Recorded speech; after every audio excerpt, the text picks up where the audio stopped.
हरिः ओम् आपादमौलिपर्यन्तं गुरूणामाकृतिं स्मरेत् तेन विघ्नाः प्रणश्यन्ति सिद्ध्यन्ति च मनोरथाः।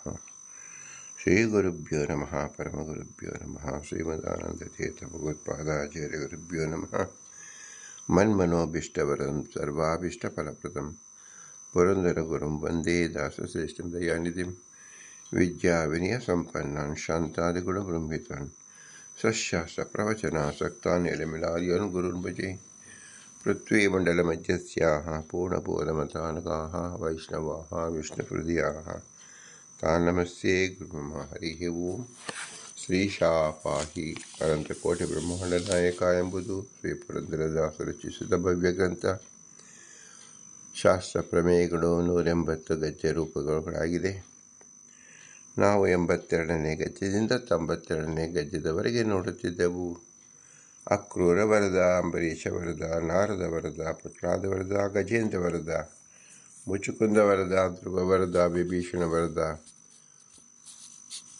ಪುಂಡರೀಕ ವರದ, ಪರಾಶರ ವರದ 10 ಜನ ವರದರನ್ನು ಚಿಂತಿಸುವುದರ ಮೂಲಕ ಜೀವಗಣಾಃ ಹರೇರನುಚರಾಃ ಲೀಚೋಚ್ಚ ಭಾವಂ ಗತಃ ಎಂಬುದನ್ನು ಚಿಂತಿಸುತ್ತಿದ್ದಾರೆ, ಜ್ಞಾಪಿಸುತ್ತಿದ್ದಾರೆ, ಬೋಧಿಸುತ್ತಿದ್ದಾರೆ ಅಂತ ತಿಳಿಯಬೇಕು. ಅನಂತ ಜೀವಗಣರು ಪ್ರತಿಯೊಬ್ಬರೂ ನೀಚೋಚ್ಚ ಭಾವದಿಂದಿದ್ದಾರೆ. ಆದ್ದರಿಂದ ತಾರತಮ್ಯ ಜ್ಞಾನ ಎಂಬುದಕ್ಕಂತಹದು ಕೇವಲ ಮೋಕ್ಷದಾಯಕವು.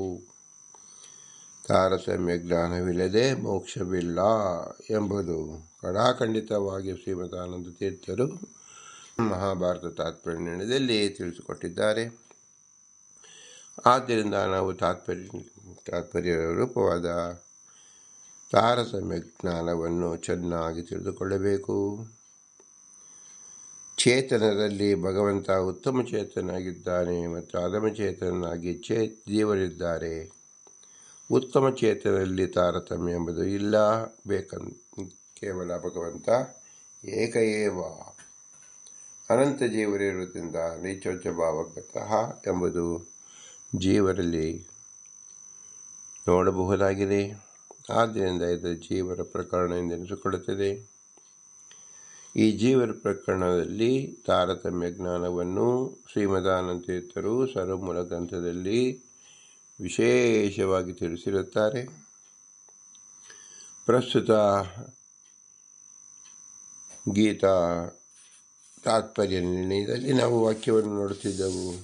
ಭಗವಂತನ ತಾರತಮ್ಯದಲ್ಲಿ ನೋಡುವುದೊಂದು ಏನರ್ಥ ಅಂದರೆ ಭಗವಂತನ ವಿಶಿಷ್ಟ ಗುಣವನ್ನು ಕೊಂಡಾಡುವುದೇ ಆಗಿದೆ. ಭಗವಂತನ ಯಾವ ಗುಣವೂ ಯಾವ ಜೀವರಲ್ಲೂ ಕಾಣಲು ಸಾಧ್ಯವಿಲ್ಲ ಎಂಬುದನ್ನು ಮೊಟ್ಟ ಮೊದಲಿಗೆ ಚೆನ್ನಾಗಿ ತಿಳಿದುಕೊಳ್ಳಬೇಕು. ಅಂತಹ ಮುಂದಿನ ಒಂದು ಗುಣವನ್ನು ಚಿಂತಿಸಬಹುದಾದರೆ ಭಾವ ನಿಯಂತ ಪರಮೇಶ್ವರ. ತತ್ವಸಂಖ್ಯಾನದಲ್ಲಿ ಸ್ವತಂತ್ರಂ ಅಸ್ವತಂತ್ರಂ ಚ ದ್ವಿವಿಧಂ ತತ್ವಮಿಷ್ಯತೆ ಸ್ವತಂತ್ರೋ ಭಗವಾನ್ ವಿಷ್ಣು ಭಾವೋ ಭಾವ ದ್ವಿಧೇ ಇತರತಃ ಎಂಬುದಾಗಿ ಹೇಳಿದ್ದಾರೆ. ನಾವು ಚೇತನಲ್ಲಿ ಸ್ವತಂತ್ರ ಚೇತನ ಭಗವಂತ, ಅಸ್ವತಂತ್ರ ಚೇತನರು ಜೀವರು ಎಂದು ತಿಳಿದ ಮೇಲೆ ಜಡ ಪದಾರ್ಥಗಳಲ್ಲಿ ಭಗವದೇತರ ಸರ್ವಜ್ಞೇತರವಾದ ಸ್ವತಂತ್ರೇತರವಾದ ಪದಾರ್ಥವನ್ನು 2 ಭಾಗಗಳಾಗಿ ನೋಡಬಹುದಾದರೆ, ಒಂದು ಭಾವ ಪದಾರ್ಥ, ಇನ್ನೊಂದು ಅಭಾವ ಪದಾರ್ಥ ಎಂಬುದಾಗಿದೆ. ಇವೆಲ್ಲವೂ ಅಸ್ವತಂತ್ರ ಪರಾಧೀನ ವಶದಿಂದ ಇರತಕ್ಕಂಥದ್ದು ಎಂದು ತಿಳಿಯಬೇಕು. ಪರಮಾತ್ಮನೊಬ್ಬನೇ ಸ್ವತಂತ್ರ. ಆದ್ದರಿಂದ ಉಳಿದೆಲ್ಲವೂ ಅಸ್ವತಂತ್ರ. ಅಸ್ವತಂತ್ರರಲ್ಲಿ ಚೇತನವೂ ಇದೆ, ಜಡವೂ ಇದೆಯಲ್ಲ. ಅದನ್ನು ಹೇಗೆ ವಿಭಾಗಿಸಬಹುದು ಅಂದರೆ ಭಾವರೂಪ ಮತ್ತು ಅಭಾವರೂಪದಿಂದ ಅಂದರೆ ಸಕಲ ಪದಾರ್ಥವನ್ನು ವಿಭಾಗಿಸಿದ್ದಾರೆ. ಯಾವ ಪದಾರ್ಥವು ಅಂತ ಹೇಳಿ ಶ್ರೀಮದಾನಂದ ತೀರ್ಥರು ಗೀತಾ ತಾತ್ಪರ್ಯ ನಿರ್ಣಯದಲ್ಲಿ ಶ್ರೀ ವೇದವ್ಯಾಸರ ವಾಕ್ಯವನ್ನು ಉದಾಹರಿಸಿ ನಮಗೆ ತಿಳಿಸಿಕೊಡ್ತಾ ಇದ್ದಾರೆ. ದ್ರವ್ಯಂ ಕರ್ಮಶ ಕಾಲಸ್ಯ ಸ್ವಭಾವೋ ಜೇವ ಏವ ಚ ಯದನುಗ್ರಹ ಸಂತೆ ನ ಸಂತೆ ಯದುಪೇಕ್ಷಿಯಃ ಇತಿ ಭಾಗವತೆ. ತತ್ರ ಸ್ಥಿತೋ ವಿಷ್ಣು ನಿತ್ಯಂ ರಕ್ಷತೆ ನಿತ್ಯದಾ. ಅನಿತ್ಯದೈವಾನಿತ್ಯಂ ಚ ನಿತ್ಯಾನಿತ್ಯೇ ತತಃ ಭಾವನಿಯಂತ ಹಿ ತದೇಕಃ ಪುರುಷೋತ್ತಮ ಇತಿ ಪಾದ್ಮಿ. 2 ಮಹಾಪುರಾಣದಿಂದ ಭಾವನೆಯಂತ ಪರಮೇಶ್ವರ ಎಂಬುದನ್ನು ತಿಳಿಸುತ್ತಾ ಇದ್ದರೆ, ಒಂದು ಭಾಗವತ ಪುರಾಣ, ಮತ್ತೊಂದು ಪಾದ್ಮ ಪುರಾಣ. ಈ ವೇದವ್ಯಾಸರು ನುಡಿದಂಥ ವಾಕ್ಯ ಭಗವದ್ಗೀತೆಯಲ್ಲಿರ್ತಕ್ಕಂಥ 2ನೇ ಅಧ್ಯಾಯ ಇರ್ತಕ್ಕಂಥ 31ನೇ ಶ್ಲೋಕ, ದೇಹಿ ನಿತ್ಯಂ ಅವಜ್ಯೋಯಂ ದೇಹೇ ಸರ್ವಸ್ಯ ಭಾರತ ತಸ್ಮಾತ್ ಸರ್ವಾಣಿ ಭೂತಾನಿ ನ ತ್ವಂ ಶೋಚಿತುಮರ್ಹಸಿ. ಜೀವರು ಸಾಧನೆ ಮಾಡುವುದಕ್ಕೆ ಮೊದಲಿಗೆ ತಮ್ಮ ಅಸ್ತಿತ್ವವನ್ನು ಚೆನ್ನಾಗಿ ತಿಳಿದುಕೊಳ್ಳಬೇಕು. ಅಸ್ತಿತ್ವವೇ ಭದ್ರವಿಲ್ಲದಿದ್ದರೆ ನಾವು ಯಾವ ಕಾರ್ಯವನ್ನು ಮಾಡುವುದಕ್ಕೆ ಸಾಧ್ಯವಿಲ್ಲ. ಇದನ್ನು ಶ್ರೀಕೃಷ್ಣ ಪರಮಾತ್ಮ ಅರ್ಜುನಿಗೆ ಬೋಧಿಸುತ್ತಿದ್ದಾನೆ. ಎಲ್ಲ ಜೀವರ ಸೂಕ್ಷ್ಮ ದೇಹಗಳಲ್ಲಿ ಜೀವನ ರಕ್ಷಣೆಗಾಗಿ ನೆಲೆಸಿದ್ದಾನೆ. ಆದ್ದರಿಂದಲೇ ದೇಹನಾಶವುಳ್ಳದ್ದಾದರೂ ಜೀವನಾಶವಾಗದೆ ಭಗವಂತನ ಕರುಣೆಯಿಂದ ನಿತ್ಯನಾಗಿರುತ್ತಾನೆ. ಆದ್ದರಿಂದ ಎಲೆ ಅರ್ಜುನ, ಜೀವಸ್ವರೂಪ ನಾಶವಾಗುವುದು ಶೋಕಿಸಲು ತಕ್ಕವನಾಗುವುದಿಲ್ಲ. ದೇಹಿ ನಿತ್ಯಂ ಅವಜ್ಯೋಯಂ ದೇಹೇ ಸರ್ವಸ್ಯ ಭಾರತ. ಸರ್ವಸ್ಯ ದೇಹೇ ಅಂದರೆ ಎಲ್ಲ ಸ್ಥೂಲ ಶರೀರದ ಒಳಗಡೆ ನಿತ್ಯವಾದ ಒಂದು ಶರೀರವಿದೆ, ಅದು ದೇಹಿ. ಅದು ಸೂಕ್ಷ್ಮ ಶರೀರ. ಆ ಶರೀರವನ್ನು ಭಗವಂತ ರಕ್ಷಣೆ ಮಾಡುತ್ತಿದ್ದಾನೆ. ಭಗವಂತ ನಿತ್ಯನಾದ್ದರಿಂದ ಅವನ ರಕ್ಷಣೆ ಮಾಡಿರ್ತಕ್ಕಂಥ ಸೂಕ್ಷ್ಮ ಶರೀರವು ಅಂದರೆ ಜೀವರ ಸ್ವರೂಪವು ನಿತ್ಯವಾಗಿದೆ. ಇದನ್ನು ನಾವು ಮೂಲಭೂತವಾಗಿ ತಿಳಿಯಬೇಕು. ಎಲ್ಲ ಜೀವರು ನಿತ್ಯ ಹೇಗೆ ಎಂದರೆ, ಎಲ್ಲ ಜೀವರೊಳಗೆ ಭಗವಂತ ಬಿಂಬರೂಪನಾಗಿ ನಿಂತು ನಿತ್ಯನಾದ್ದರಿಂದ ಎಲ್ಲ ಜೀವರು ನಿತ್ಯರಾಗಿದ್ದಾರೆ. ಎಲ್ಲ ಜಡವು ಪ್ರಕೃತಿ ಮೂಲ ರೂಪದಲ್ಲಿ ನಿತ್ಯ ಹೇಗಾಗಿದೆ ಅಂದರೆ, ಭಗವಂತ ಪ್ರಕೃತಿಯಲ್ಲಿ ತಾನಿದ್ದು ಅದನ್ನು ರಕ್ಷಣೆ ಮಾಡಿದ್ದರಿಂದ ಪ್ರಕೃತಿಯು ನಿತ್ಯವಾಗಿದೆ. ಒಂದು ಚೇತನ ನಿತ್ಯವಾಗಿದೆ, ಅದು ಜೀವರು. ಒಂದು ಅಚೇತನ ನಿತ್ಯವಾಗಿದೆ, ಅದು ಪ್ರಕೃತಿಯಿಂದ ಬಂದಂಥ ಎಲ್ಲ ತತ್ವಗಳು ಮತ್ತು ಸ್ಥೂಲವಾದ ಶರೀರ, ಏನು ಪದಾರ್ಥ ನಾವು ನೋಡ್ತಿದ್ದೇವೆ, ಎಲ್ಲವೂ ಭಗವಂತನ ಅಧೀನದಿಂದ ಭಗವಂತನು ರಕ್ಷಕನಾಗಿದ್ದರಿಂದ ಭಗವಂತ ನಿತ್ಯನಾದ್ದರಿಂದ ಸಕಲ ಚೇತರು ನಿತ್ಯರಾಗಿದ್ದಾರೆ ಮತ್ತು ಸಕಲ ಜಡವೂ ನಿತ್ಯವಾಗಿದೆ. ಹಾಗಾದರೆ ಈ ಲಕ್ಷ್ಮಿಯನ್ನು ಹೇಳಿಲ್ವರ ಹೇಗೆ ಅಂದರೆ, ಲಕ್ಷ್ಮಿಯೂ ಸಹ ದೇಹಿ ಅಂದರೆ ಸ್ವರೂಪ ಉಳ್ಳವಳಾದ್ದರಿಂದ, ಉತ್ತಮ ಚೇತನಾದ್ದರಿಂದ, ಜೀವಾಭಿಮಾನಿಯಾದ್ದರಿಂದ ಅವಳನ್ನು ಸಹ ಇಲ್ಲಿ ತಿಳಿದುಕೊಳ್ಳಬೇಕು. ನಿತ್ಯ ದುಃಖರಮ ಎಂಬುದನ್ನಾಗಿ ಹೇಳಿದರೆ ಹೊರತು ಭಾವರೂಪದಲ್ಲಿ ಶ್ರೀ ಲಕ್ಷ್ಮೀ ದೇವಿಯನ್ನು ನಾವು ತೆಗೆದುಕೊಳ್ಳಬೇಕಾಗುತ್ತದೆ. ಆದ್ದರಿಂದ ಭಾವ ಎಂಬ 2 ಮುಖ್ಯ ವಿಭಾಗವನ್ನು ಶ್ರೀಮದಾನಂದ ತೀರ್ಥ ತತ್ವ ಸಂಖ್ಯಾನದಲ್ಲಿ ತಿಳಿಸಿಕೊಟ್ಟಿದ್ದಾರೆ. ಬ್ರಹ್ಮತರ್ಕನೀಯದಂತೆ ಆ ಭಾವಕ್ಕೆ ನಿಯಂತ್ರಣ ಮಾಡತಕ್ಕಂಥವನು ಭಗವಂತ ನಿತ್ಯನಾದ್ದರಿಂದ ಜೀವರು ನಿತ್ಯರಾಗಿದ್ದಾರೆ. ಅದರಲ್ಲಿ ಮುಖ್ಯವಾಗಿ ಲಕ್ಷ್ಮೀ ನಿತ್ಯರಾಗಿದ್ದಾಳೆ, ಸಕಲ ಜೀವರು ನಿತ್ಯರಾಗಿದ್ದಾರೆ ಮತ್ತು ಸಕಲ ಜಡವು ಮೂಲ ರೂಪದಲ್ಲಿ ನಿತ್ಯವಾಗಿದೆ. ಏಕೆ ಮೂಲ ರೂಪದಲ್ಲಿ ಮಾತ್ರ ಅಂತ ಹೇಳ್ತೀವಿ ಅಂದರೆ, ಜಡಕ್ಕೆ ವಿಕಾರವಿದೆ, ಆದರೆ ಯಾವ ಚೇತನಕ್ಕೂ ಅಂದರೆ ಜೀವರಿಗೆ ವಿಕಾರವಿಲ್ಲ. ಆದ್ದರಿಂದ ಈ ಒಂದು ವಿಶೇಷವಾದ ವ್ಯತ್ಯಾಸವನ್ನು ನಾವು ತಿಳಿದುಕೊಳ್ಳಬೇಕು. ದೇಹಿ ಕುತಃ ವಜ್ಯಃ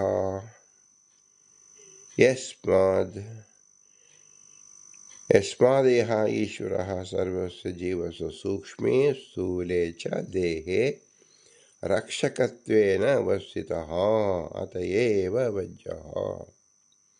ಯಾಕೆ ನಾವು ನಿತ್ಯವಾಗಿದ್ದೇವೆ ಅಂತ ಪ್ರತಿಯೊಬ್ಬರು ನಮ್ಮನ್ನು ನಾವೇ ಪ್ರಶ್ನೆ ಮಾಡಿಕೊಂಡಾಗ, ದೇಹಿ ಕುತಃ ವಜ್ಯಃ ಯಸ್ಮಾದಯಂ ಈಶ್ವರಃ ಸರ್ವಸ್ಯ ಜೀವಸ್ಯ ಸೂಕ್ಷ್ಮೇ ಸ್ಥೂಲೇ ಚ ದೇಹೇ ರಕ್ಷಕತ್ವೇನ ಅವಸ್ಥಿತಃ. ನಮ್ಮನ್ನು ರಕ್ಷಕನಾಗಿ ತಡೆದು ನಿಲ್ಲಿಸಿರತಕ್ಕಂಥವನು ಭಗವಂತ, ನಮಗೆ ಸ್ಥಾನಮಾನವನ್ನು ಕೊಟ್ಟಿರತಕ್ಕಂಥವನು ಭಗವಂತ, ಅವನು ನಿತ್ಯ. ಅತಯೇವ ವಜ್ಯಃ.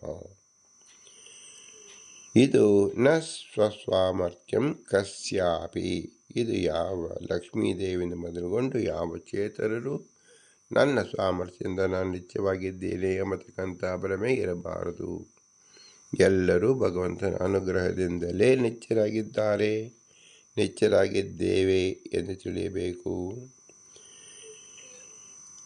ಅದಕ್ಕಾಗಿ ಶ್ರೀಮದಾನಂದ ತೀರ್ಥರು ಉದಾಹರಿಸ್ತಾ ಇದ್ದಾರೆ ಭಾಗವತದ ಶ್ರೀ ವೇದವ್ಯಾಸರ ವಾಕ್ಯವನ್ನು. ದ್ರವ್ಯಂ ಕರ್ಮಶ ಕಾಲಸ್ಯ ಸ್ವಭಾವೋ ಜೀವ ಏವ ಚ ಯದನುಗ್ರಹ ಸಂತೆ ನ ಸಂತೆ ಯದುಪೇಕ್ಷಿಯ. ದ್ರವ್ಯ, ಕರ್ಮ ಮತ್ತು ಕಾಲ ಇದೆಲ್ಲವೂ ಜೀವ ಸ್ವಭಾವವಾದರೂ ಸಹ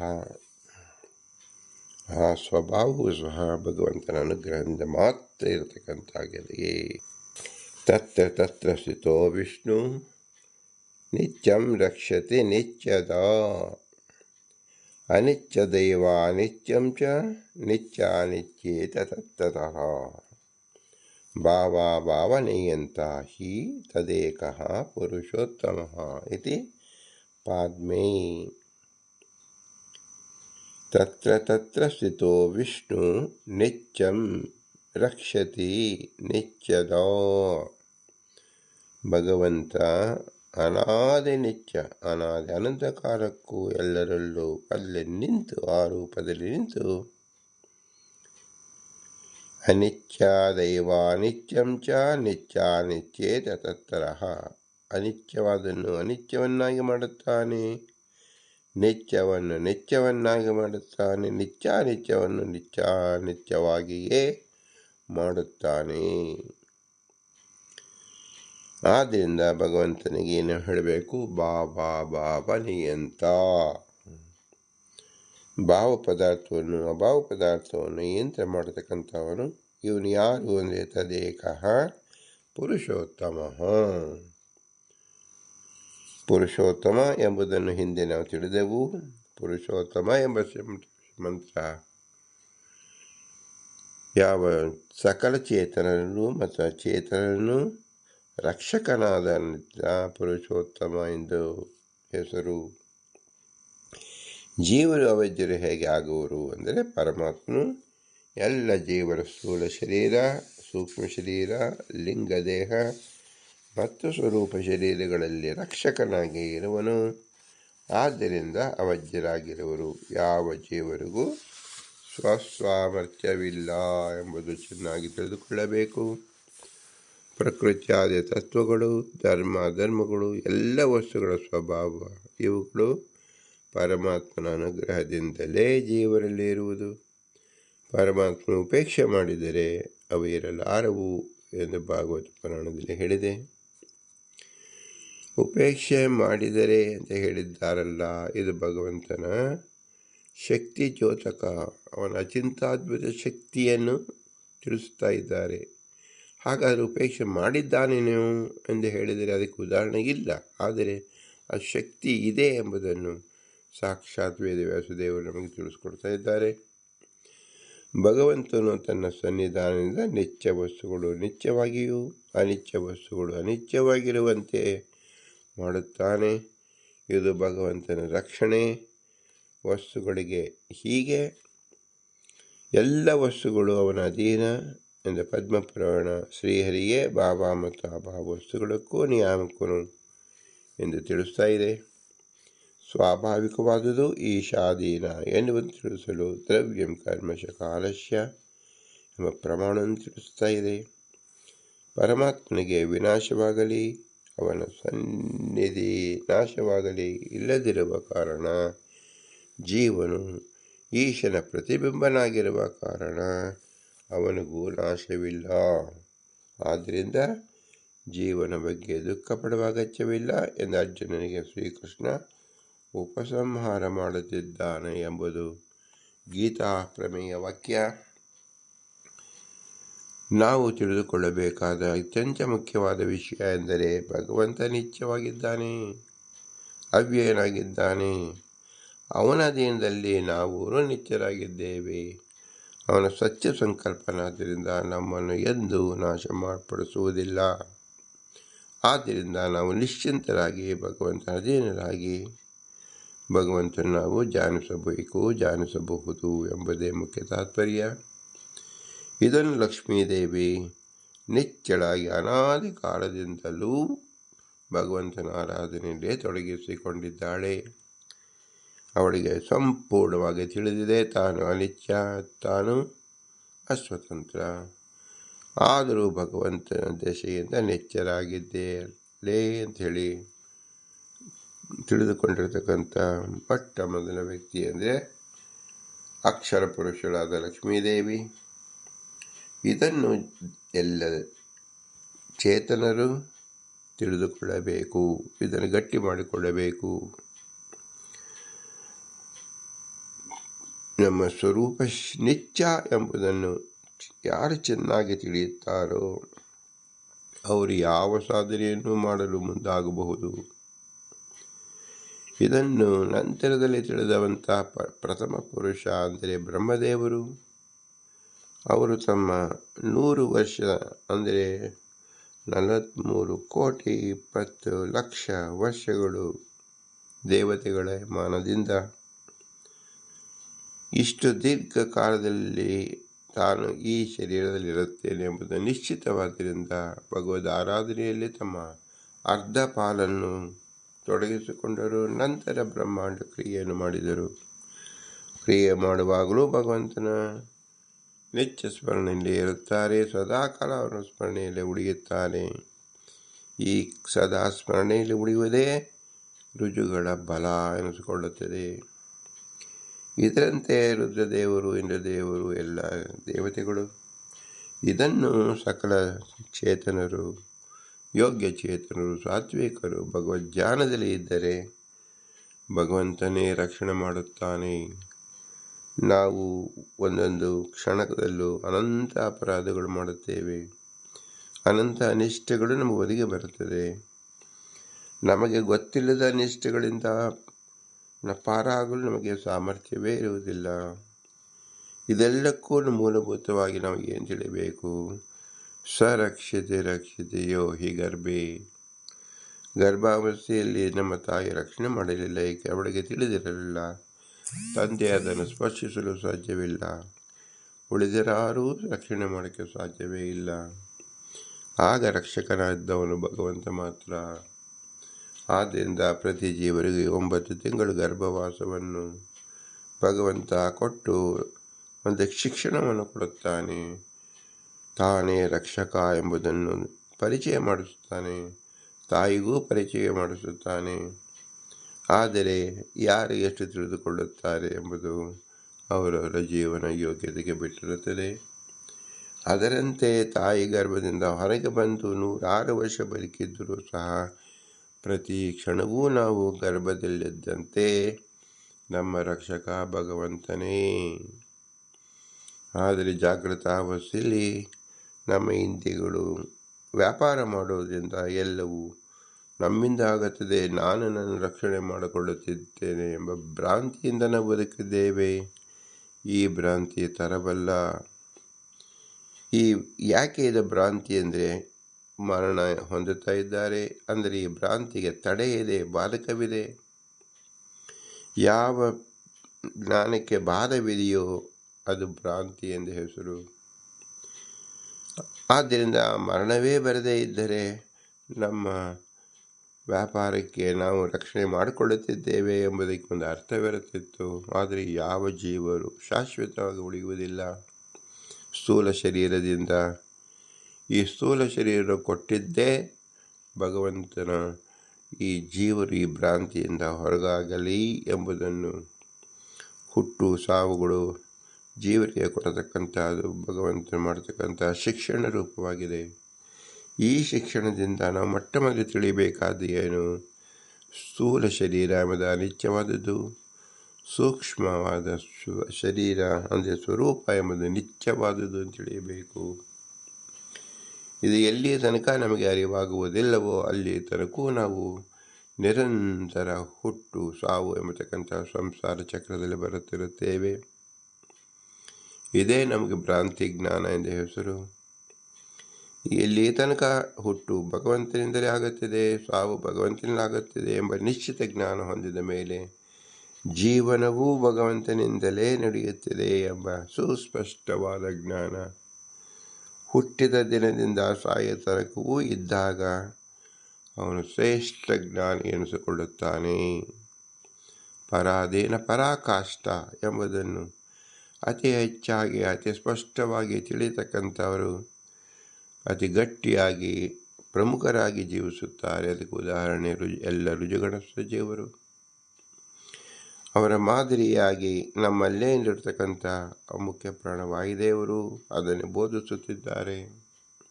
ಆದರೆ ಯಾವ ಜೀವರು ಅವರಷ್ಟು ತಿಳುವಳಿಕೆಯನ್ನು ಹೊಂದುತ್ತಿಲ್ಲ. ಇದನ್ನು ಶ್ರೀಕೃಷ್ಣ ಪರಮಾತ್ಮ ವೇದವ್ಯಾಸ ರೂಪದಲ್ಲಿ ತಿಳಿಸಿಕೊಟ್ಟಿದ್ದಾನೆ. ಬಾಬಾ ಬಾಬಾ ನೀ ಅಂತ ಭಗವಂತ ಎಂಬತಕ್ಕಂಥದ್ದನ್ನು ಸುಸ್ಪಷ್ಟವಾಗಿ ತಿಳಿಯುವುದೇ ಅತಿ ಶ್ರೇಷ್ಠವಾದ ಜ್ಞಾನ. ಎಲ್ಲ ರೂಪದಕ್ಕೂ ನಿತ್ಯವಾಗಿರತಕ್ಕಂಥದ್ದು ಭಗವಂತ ಬಿಂಬರೂಪನಾಗಿ ಒಳಗಡೆ ಇದ್ದಾನೆ ಎಂಬುದನ್ನು ಪರಿಚಯ ಮಾಡೋಕ್ಕೋಸ್ಕರವಾಗಿ ಹಿಂದೆ ಬಿಂಬರಾದೀನ ಪ್ರತಿಬಿಂಬ ಎಂಬುದು ತಿಳಿದೆವು.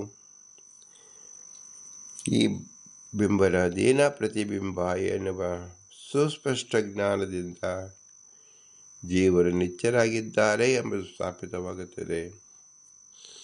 ಆದ್ದರಿಂದ ನಾವು ಬಿಂಬೋಪಾಸನೆ ಮಾಡಿದಂತಾಗುತ್ತದೆ. ಬಿಂಬನನ್ನು ಕೊಂಡಾಡಬೇಕಾಗುತ್ತದೆ. ಭಗವಂತನೇ ನಮ್ಮ ರಕ್ಷಕನಾಗಿದ್ದಾನೆ, ನಮ್ಮ ಶಿಕ್ಷಕನಾಗಿದ್ದಾನೆ. ಅನಾದಿ ಅನಂತ ಕಾಲಕ್ಕೂ ನಮ್ಮನ್ನು ಹೊಣೆಗಾರನನ್ನಾಗಿ ಮಾಡಿ ರಕ್ಷಿಸುತ್ತಿದ್ದಾನೆ ಎಂಬ ನಿಶ್ಚಿತ ಜ್ಞಾನವನ್ನು ಹೊಂದುವುದೇ ಮನುಷ್ಯ ಜನ್ಮದಲ್ಲಿ ಬಂದಾಗ ಸಾರ್ಥಕ್ಯ ಜ್ಞಾನವನ್ನು ಹೊಂದಿದಂತೆ ಆಗುತ್ತದೆ. ಆದ್ದರಿಂದ ಶ್ರೀ ಪುರಂದರದಾಸರು 10 ಜನ ವರದರನ್ನು ಪ್ರತ್ಯೇಕವಾಗಿ ಇಲ್ಲಿ ತಿಳಿಸುವ ಕಾರಣ ಏನು? 10 ಜನರು ಎಂಬತಕ್ಕಂಥದ್ದು ಅಸಂಖ್ಯ ಜನರು, ಅನಂತ ಸಂಖ್ಯೆಯ ಜೀವರು ಎಲ್ಲರೂ ತಮ್ಮ ತಿಳುವಳಿಕೆಯಲ್ಲಿ ಭಗವಂತ ನಿತ್ಯತ್ವದಿಂದ ತಮ್ಮ ನಿತ್ಯತ್ವವನ್ನು ಎಷ್ಟು ಸ್ಫುಟವಾಗಿ ತಿಳಿದರು ಎಂಬುದನ್ನೇ ಆಗಿದೆ ಅವರ ಆರಾಧನೆ ರೂಪದಲ್ಲಿ ತಿಳಿಸಿಕೊಳ್ಳಲಾಗಿದೆ. ಆದ್ದರಿಂದ ಅಕ್ರೂರ ವರದ, ಅಂಬರೀಷ ವರದ, ನಾರದ ವರದ ಇವೆಲ್ಲವನ್ನು ನಾವು ಚಿಂತಿಸಿದಾಗ ಆ ಸುಸ್ಪಷ್ಟ ಜ್ಞಾನದಿಂದ ನಮಗೆ ಅರಿವಾಗಬೇಕು. ಪ್ರತಿ ಕ್ಷಣ, ಪ್ರತಿದಿನ, ಪ್ರತಿ ಕಾರ್ಯದಲ್ಲೂ ಭಗವಂತನ ನೆನಪಿನಲ್ಲಿ, ಭಗವಂತನ ಸ್ಮರಣೆಯಲ್ಲಿ ನಾವು ನಡೆಯಬೇಕು. ಆಗ ನಮಗೆ ಎದುರಾಗುವ ಅನೇಕ ಅಡ್ಡ ತಡೆಗಳು, ರೋಗ ರುಜಿನಗಳು ಎಲ್ಲವನ್ನು ರಕ್ಷಣೆ ಮಾಡತಕ್ಕಂಥವನು ಭಗವಂತ ಮಾತ್ರ. ನಮಗೆ ತಿಳಿಯದೇ ಬರತಕ್ಕಂಥ ಅನೇಕ ವಿಘ್ನಗಳಿರುತ್ತದೆ. ಅವೆಲ್ಲವನ್ನು ಪರಿಹಾರ ಮಾಡತಕ್ಕಂಥವನು ಭಗವಂತ. ನಾವು ಒಂದು ನೀರಿಂದ ರಕ್ಷಕವಾಗಬೇಕೆಂದರೆ ಬೆಂಕಿಯಿಂದ ರಕ್ಷಣೆ ಯಾರು ಮಾಡುತ್ತಾರೆ? ಬೆಂಕಿಯಿಂದ ರಕ್ಷಕರಾದರೆ ಗಾಳಿಯಿಂದ ಯಾರು ರಕ್ಷಣೆ ಮಾಡುತ್ತಾರೆ? ಗಾಳಿಯಿಂದ ರಕ್ಷಕರಾದರೆ ಭೂಮಿಯಿಂದ ಯಾರು ರಕ್ಷಣೆ ಮಾಡುತ್ತಾರೆ? ಅದರಿಂದ ಆದರೆ ಆಕಾಶದಿಂದ ಯಾರು ರಕ್ಷಣೆ ಮಾಡುತ್ತಾರೆ? ಹೀಗೆ ಪಂಚಭೂತಗಳಿಂದ, ಅಂದರೆ ಪಂಚಭೂತಗಳಿಂದ ಎಲ್ಲ ಪದಾರ್ಥವೂ ಆಗಿದೆ. ಎಲ್ಲ ಪದಾರ್ಥಗಳಿಂದಲೂ ಪಂಚಭೂತಗಳಿಂದಲೂ ರಕ್ಷಣೆ ಮಾಡುತ್ತಿರುವ ಭಗವಂತ ಎಂದು ತಿಳಿದಾಗ ಪ್ರತಿದಿನದ ಪ್ರತಿ ಕ್ಷಣದಲ್ಲಿ ಆಗುವ ಯಾವುದೇ ಅನಿಷ್ಟಗಳಿಗೆಯನ್ನು ಭಗವಂತನೇ ನಮ್ಮನ್ನು ಕಾಪಾಡುತ್ತೇನೆ ಎಂದು ಪಣ ತೊಟ್ಟಿದ್ದಾನೆ. ನಾವು ಇದನ್ನು ಚೆನ್ನಾಗಿ ತಿಳಿದಾಗ ನಮ್ಮ ಸ್ವತಂತ್ರ ಜ್ಞಾನ ಚೆನ್ನಾಗಿದೆ ಅರಿವಾಗುವುದು. ಭಗವಂತ ಸ್ವತಂತ್ರ ಇದ್ದಾನೆ. ಅಯಮೇವ ಸರ್ವೇಶ್ವರ ದಾತಾರಃ ಸರ್ವಾನಶ್ಚ ನಿವಾರಕಃ ಎಂಬುದನ್ನು ನಾವು ಚೆನ್ನಾಗಿ ತಿಳಿಯಬೇಕು. ಇದೇ ಶ್ರೇಷ್ಠವಾದ ಬಿಂಬೋಪಾಸನೆ ಅನಿಸುತ್ತೆ. ಈ ಬಿಂಬ ಉಪಾಸನೆಯನ್ನು ತಿಳಿಸಿಕೋಸ್ಕರ ಪುರಂದರದಾಸರು 10 ಜನ ವರದರನ್ನು ಪರಿಚಯಿಸಿದ್ದಾರೆ. ಇಂತಹ ಸುಜ್ಞಾನ ಕೇವಲ ಮನುಷ್ಯ ಜನ್ಮದಲ್ಲಿ ಮಾತ್ರ ಸಾಧ್ಯ. ಈ ಮನುಷ್ಯ ಜನ್ಮ ಬರೋಕ್ಕೆ ನಮ್ಮ ತಂದೆ ತಾಯಿಗಳ ಅನುಗ್ರಹ ರೂಪಕಾರ್ಯದಿಂದ ಸಾಧ್ಯವಾಗಿದೆ. ತಂದೆ ತಾಯಿ ಇರುವಿಕೆಗೆ ಗುರು ಹಿರಿಯರ ಅನುಗ್ರಹ ರೂಪ ಸಾಧ್ಯವಾಗಿದೆ. ಇವರೆಲ್ಲ ತತ್ವಾಭಿಮಾನಿ ದೇವತೆಗಳು ನಿಂತು ಈ ಜ್ಞಾನವನ್ನು ಪ್ರಸಾರ ಮಾಡಿದ್ದರಿಂದ ನಾವು ಆ ತತ್ವಾಭಿಮಾನಿ ದೇವತೆಗಳಿಗೆ, ಇಂದ್ರಿಯಾಭಿಮಾನಿ ದೇವತೆಗಳಿಗೆ ಚಿರಋಣಿಯಾಗಿರಬೇಕು. ಇವರಲ್ಲಿ ಮುಖ್ಯ ತತ್ವಾಭಿಮಾನಿಯಾಗಿ ವಾಯುದೇವರು ಭಗವಂತನ ಆಜ್ಞಾರೂಪವಾಗಿ ಸಕಲರಲ್ಲೂ ಸಹ ಭಗವಂತನ ತತ್ವಜ್ಞಾನವನ್ನು ಪ್ರಸಾರ ಮಾಡುತ್ತಿದ್ದಾನೆ. ಜ್ಞಾನರೂಪದಿಂದ, ಶಕ್ತಿ ರೂಪದಿಂದ. ಇವೆಲ್ಲವನ್ನು ನಾವು ತಿಳಿದಾಗ ಈ ದೇವತೆಗಳ, ವಾಯುದೇವರ ಅನುಗ್ರಹ ಅಪಾರವಾಗಿದೆ ಎಂದು ನಾವು ತಿಳಿದುಕೊಳ್ಳಬೇಕು. ಇವರೆಲ್ಲರಿಗೂ ನಮಸ್ಕರಿಸಬೇಕು. ಏಕೆಂದರೆ ನಮಗೆ ತಿಳಿಯದಂತೆ ಅನೇಕ ರೀತಿಯಲ್ಲಿ ಅವರು ಸಹಾಯ ಮಾಡುತ್ತಿದ್ದಾರೆ. ಅವರ ಸಹಾಯಕ್ಕೆ ನಾವು ಏನು ಮಾಡುವುದು? ಕೇವಲ ನಮಸ್ಕಾರ ಮಾಡುವುದು. ಇವರೆಲ್ಲರೂ ಸ್ವತಂತ್ರ ಭಗವಂತ ಲಕ್ಷ್ಮೀನಾರಾಯಣ ಮಾತ್ರ ಅವನೇ ನಮ್ಮ ಬಿಂಬರೂಪ. ಅವರೇ ಇವರೆಲ್ಲರಲ್ಲೂ ನಿಂತು ಸಹ ನಮ್ಮನ್ನು ರಕ್ಷಿಸುತ್ತಿದ್ದಾರೆ. ಆದ್ದರಿಂದ ನಮ್ಮ ಬಿಂಬನಾದ ಭಗವಂತನಿಗೆ ಹೇಗೆ ನಾವು ಕೃತಜ್ಞತೆಯನ್ನು ಸಲ್ಲಿಸುವುದು ಅಂದರೆ ಭೂಯಿಷ್ಠಾಂತೆ ನಮ ಉಕ್ತಿಂವಿದೇಮ ಕೃತಸ್ಮರ ಕೃತಗಂ ಸ್ಮರ. ಎಲ್ಲರ ಕೃತಜ್ಞತೆಯನ್ನು ಸ್ಮರಣೆ ಮಾಡಿಕೊಳ್ಳಬೇಕು. ಮತ್ತಿವೆಲ್ಲವೂ ಸಹ ಭಗವಂತನಿಂದಲೇ ಆಗುತ್ತಿದೆ. ಆದ್ದರಿಂದ ಆ ಭಗವಂತನ ನಾವು ನಮಸ್ಕರಿಸಬೇಕು. ಭೂಯಿಷ್ಠಾಂತೆ ನಮ ಉಕ್ತಿಮಿದೇಮ, ಭೂಯಿಷ್ಠಾಂತೆ ನಮ ಉಕ್ತಿಮಿದೇಮ ಅಂತ ಹೇಳಿ ವಿನಮ್ರವಾಗಿ ನಮಿಸೋಣ. ಭಾರತೀಯ ರಮಣಕ್ಕೆ ಪ್ರಾಣ ಅಂತ ಶ್ರೀಕೃಷ್ಣ. ಹರಿ ಓಂ, ಹರಿ ಓಂ, ಹರಿ ಓಂ.